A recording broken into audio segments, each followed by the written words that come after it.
wag po tayong matatakot na gumawa lang ng kanta. That's how it is. That's how it starts. Without any motivation other than to add prayers that people could probably pray with you or pray using your words in the future.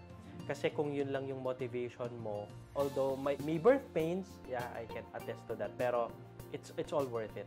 Kasi yung motivation mo, alam mo lang, hindi ka mahirap sumaya at makakuha ng satisfaction in everything you do or in that regard. Kasi alam mo lang yung motivation mo is only to contribute something.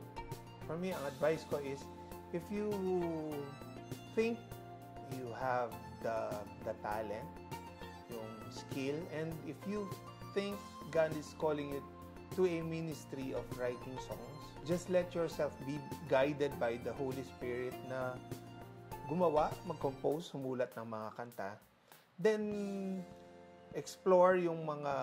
learn yung mga guidelines din in writing liturgical music. So, dapat lagi lang tandaan na not all religious songs are liturgical songs. So, meron pa ding guidelines. Even if music is an expression of art, but always remember, we are still bounded by rules na kailangan i-follow sa pagsusulat ng liturgical music. Pero beyond that, just allow yourself to be used by God as an instrument. Inspire other people through music. If you think God is calling you to do so, follow that path.